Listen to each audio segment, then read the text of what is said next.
welcome to my channel. My name is Kristen, and this week I'm bringing you a reading vlog.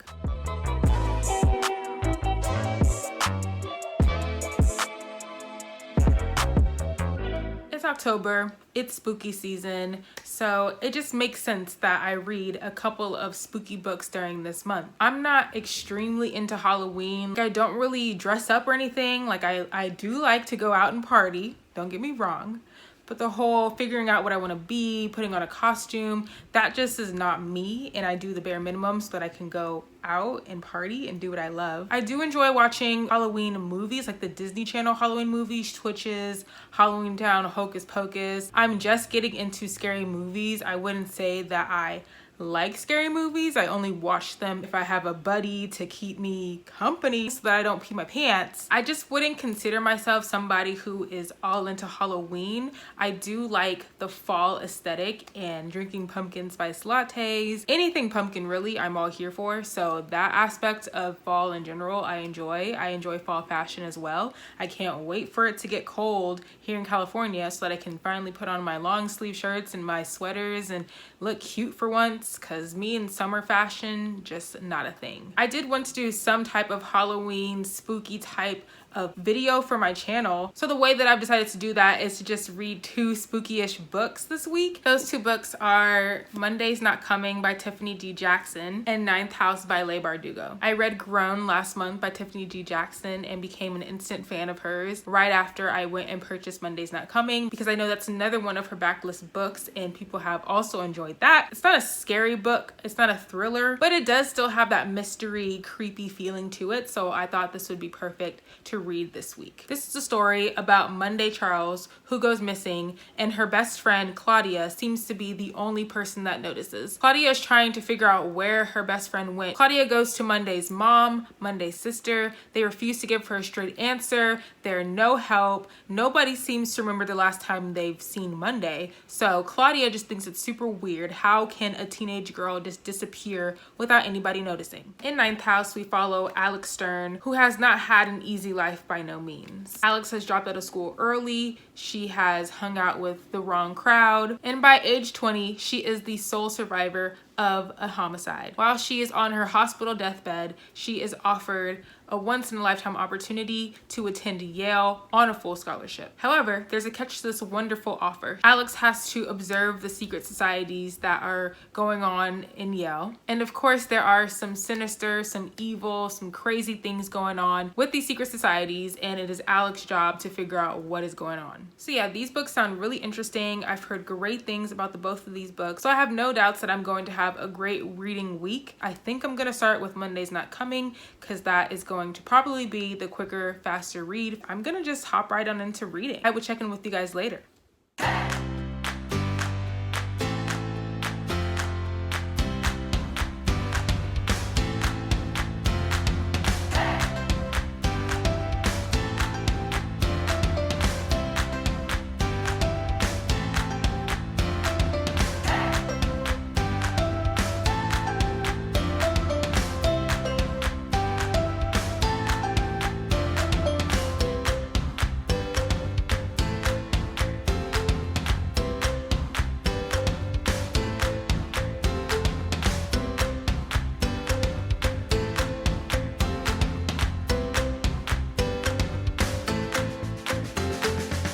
Okay, so it's 10 p.m. and I've read 40 pages of Monday's Not Coming, and I'm already shook. I'm already knowing that there's gonna be some plot twist that messes me up, because how do these people not care about Monday? She literally hasn't been seen or heard from in a week where I'm at now, and nobody is going crazy except for Claudia. She literally went to Monday's house, talked to her mom. Her mom, I guess, is like abusive or like something, because the way she was talking to Claudia, telling her to get out. What are you talking about? All these things. I'm just like, where is this child? Where is Monday? Is she fake? Could Monday be an imaginary friend? But then I don't think so, because Claudia is talking to like classmates and her parents and Monday's parents about Monday, and they all are acting like they know who Monday is. They just don't seem to care that she's missing. So I'm already knowing this is gonna be a great book. I'm ready to continue to read. I'm still gonna read some more of it tonight, and maybe finish it tomorrow if I'm serious about it. But if not, then at least in 2 days. I'm going to be done with this book pretty soon.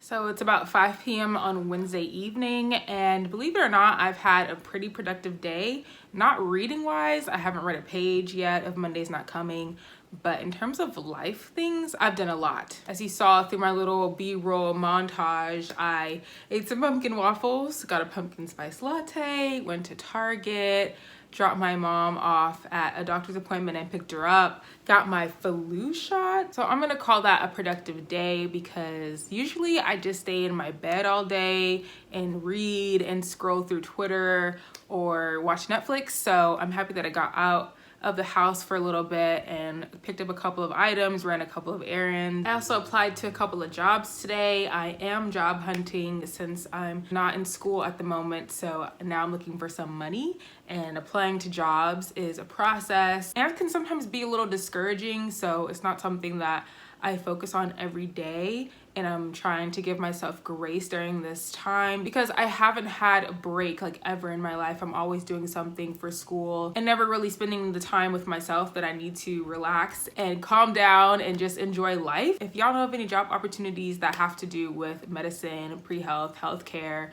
let your girl know, because I'm out here looking and I'm out here struggling. But last night I was able to read up to page 140 of Monday's Not Coming. This is a really fast read. I've never read 140 pages in a day like that quickly. I wasn't reading like all day. I was only reading for a couple of hours yesterday, and I got to 140. This book will keep you engaged. You'll want to keep going and keep flipping the pages and trying to figure out this mystery of where Monday went. I think in my last update I was talking about how shook I was because nobody seems to care that this little girl is missing, and still on page 140 it's kind of the same thing. Nobody's really caring that Monday's missing. They're trying to stay out of the business and leaving it to the family. Claudia's mom is trying to help a little bit, but again, not too much. She's not trying to get too involved with other people's lives, which, I mean, I understand, but if your daughter's best friend since the first grade is missing and you haven't seen her in a few months, then I would think something is going on and I would want to get involved myself. I'm gonna try to read as much as I can tonight. I plan on just reading for the rest of the night. Just had my pumpkin spice latte, so I'm nice and awake. And I really just want to know where the heck Monday is. Like, it's really blowing my mind that I haven't been able to figure it out. I've like written down some theories and such on my notepad, but I'm probably wrong. So I'm just ready to keep on reading and find out how this book is gonna end.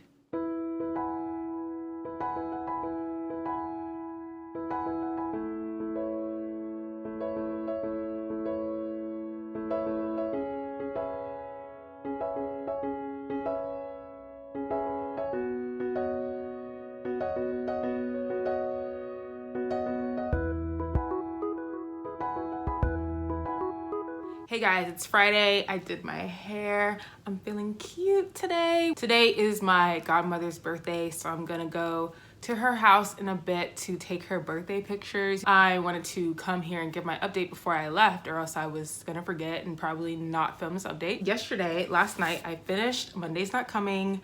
I gave it a 4.5 out of 5 stars. It was really, really good. Tiffany D again snatched my wig because the plot twist in this was something I didn't see. I took notes on the theories that I had on what I thought was going to be the big plot twist in this book, but of course I was just very wrong. So it was a really good book. I gave it a 4.5 stars instead of a 5 because the timeline in this book was a bit confusing. When the plot twist was revealed, the timeline became slightly clearer. I was trying to flip back through the book to figure out the timeline, but there are still parts that I'm not clear about. Probably with a reread, I would be more clear because I would know the ending already, so I wouldn't be worried about that. But After this first time reading the book, I'm a bit confused, so I gave it a 4.5 out of 5 stars. I definitely want to continue my read of all of Tiffany D. Jackson's works. I still need to read Allegedly and Let Me Hear a Rhyme, I think that one's called. So 2 more books of Tiffany D. Jackson's and then I'll be caught up. Last night I did also manage to start in Ninth House. I took off the dust jacket because I like to read my hardcovers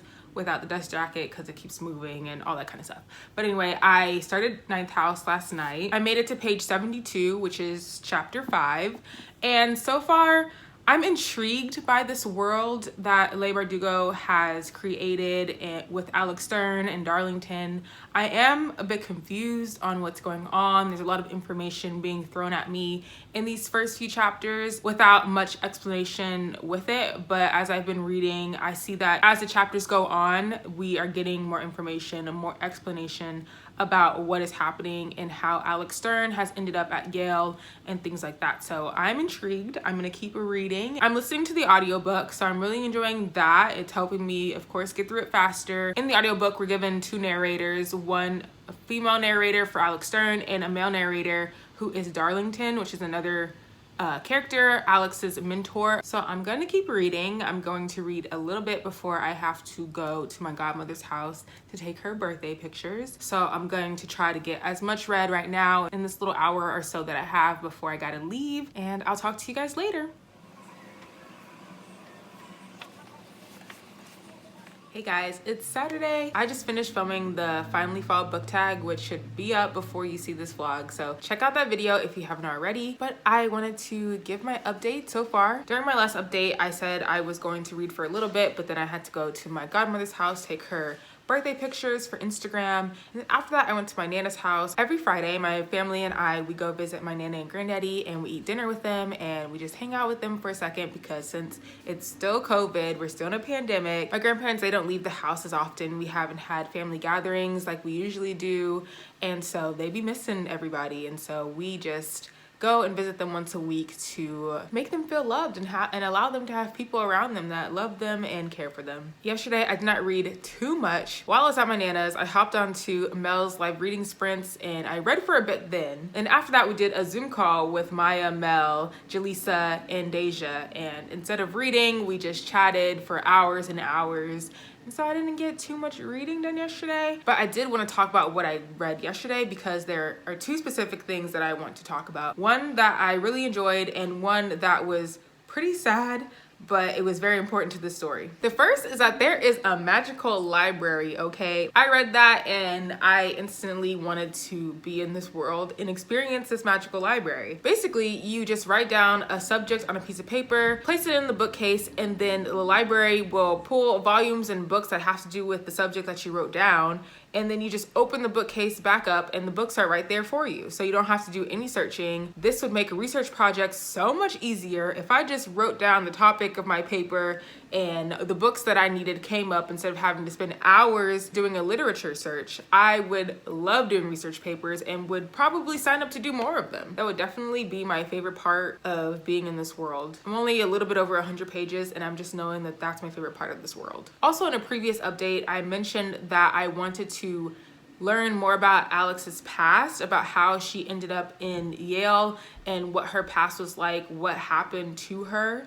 And we got that. And that's the part that was pretty sad, not gonna lie. No spoilers here, so I'm not gonna go into the details of what happened, but we did get to learn about Alex's past. It's really sad. Basically, Alex can talk to ghosts. She can see them and talk to them. The other people in this whole society, like Darlington and others, they have to drink an elixir in order to see the ghosts and be able to perform their duties within that. But Alex can always see the ghosts. She can always see them, and so that definitely plays a role in her messed up life because, of course, who is going to believe you if you say, oh, I can see ghosts? You will be thrown into a mental institution. The event that led to Alex spiraling out of control and engaging in alcohol and drugs and all the bad things that she did that led to her being in a hospital room. Trigger warnings for sure. Specifically chapter 7, if you want to know exactly when in the book the story is told, it is chapter 7. But I'm feeling good. I worked out today, I filmed a video today, and I think I'm pretty much ready to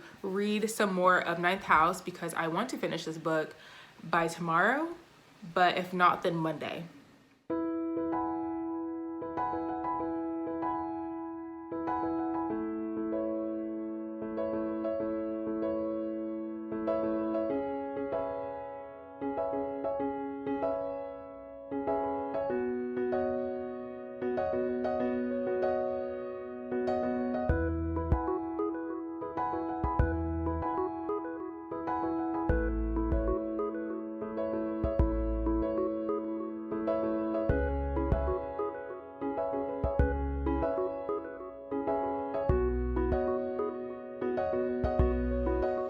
Alright, so let's wrap up this vlog. I finished Ninth House last night.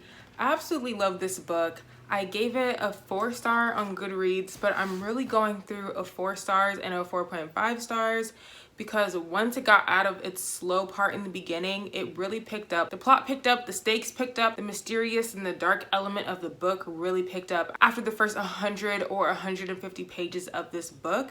And after that, I loved it. I just want to remind everyone that Ninth House is a dark book with a lot of heavy topics and a lot of trigger warnings throughout the book. Trigger warnings of murder, violence, gore, rape, drug use. So if any of these topics triggers you, I would just be careful before going into this book. I am super excited for book 2. Leigh Bardugo hasn't given us any information or release date, but I'm really excited for it because the ending of book 1, like if you've read Ninth House and you know the storyline of a Darlington, the storyline of Who Killed Tara Hutchins and all that good stuff, then you know that the ending was juicy. And I need second book right now. I need Leigh Bardugo to get it together, write this book, release this book for her fans so we can know. I listened to the audiobook for Ninth House, and at the end of the audiobook, there was an interview between Leigh Bardugo and the lady who was the narrator for the audiobook. And they had a conversation going over a lot of things, including how Leigh Bardugo herself went to Yale, and these societies, they're real societies that Yale has, but of course she put a twist on them, made them dark and magical. But they talked about her time at Yale, and they talked about how some of the events in the book was based off events that Leigh actually experienced while at Yale. So it was very interesting to see the connections. And then after that, they talked about book 2. And she did say that the title of book 2 is in the last chapter of Ninth House. So you bet I'm gonna reread that last chapter and try to figure out what the title of book 2 is going to be. I kind of have an idea, but I'm gonna look through the last chapter one more time and see if I can figure out what the title of book 2 is gonna be. Leigh Bardugo is predominantly a YA author, but I definitely understand why Ninth House is placed in the adult category. The topics discussed in this book are for more mature audiences, even though we do get a glance into Alex Stern's past when she was still very much a child, and the tragic events that happened to her in her life, all because she can see ghosts and nobody else can, obviously. She just spiraled out of control. Drug abuse, hanging with the wrong crowd, having sex early on in your lifetime are unfortunately very real things that happen to young children way too often, and it's kind of a hush topic because of course it's not a pleasant conversation to have. But I think it's important that Leigh Bardugo added that part in this book so that we as readers can get a full picture on Alex Stern and be able to either relate with her or feel empathetic towards her and understand that she has had a tough life, and it helps to understand the decisions that she makes and has made in her life. The book touches on rape culture, and we all know that victims do not always get the justice that they deserve if they are raped, but in this book, justice is served. It is sweet. Another topic that is discussed throughout this book is how rich people tend to get away with a lot more than people on lower socioeconomic statuses do. Given that this book takes place at Yale University, an Ivy League school that of course has a lot of rich students, this is something that I was hoping would be discussed in this book because we all have a picture of the type of person who attends Ivy Leagues and Yale. We do have characters in this book who get away with certain things because they have money or they're white, versus Alex, who is a person of color. And after learning about her life and what she's been through versus these students who are getting away with basically murder at the school. It's just really crazy. But again, there's justice served on a lot of different levels. We love to see it. But I'm very happy that I enjoyed Ninth House. I'm happy that the plot picked up and I was able to understand what was going on, because I did read like the first 20 pages in the month of September, and I had to put it down because I had no idea what had just happened. And I was like, we're gonna have to circle back and try it again later, because I really had no idea what I just read. So I'm very happy that everything made sense. It came together, and mwah, masterpiece. I had a great reading week. I completed 2 books, Ninth House and Monday's Not Coming. Enjoyed both of the books, gave them 4.5 stars. I would 100% recommend both of these books, both of these authors in general. Tiffany D Jackson, again, is becoming one of my favorite authors. Leigh Bardugo is definitely a great author. The only other book I've read by Leigh Bardugo is Six of Crows. I have yet to read Crooked Kingdom, but I just fell in love with Six of Crows so much that Leigh Bardugo became that author for me as well. I'm gonna end the vlog here. I hope you enjoyed this video. I plan on doing more vlogs soon, coming in the month of November, definitely. So if you liked this video, please give it a big thumbs up. Comment down below, subscribe to my channel if you're not already. Please leave me a snake emoji in the comments so I know that you watched this video all the way through. Thank you guys for watching, and I'll see you in my next video. Bye!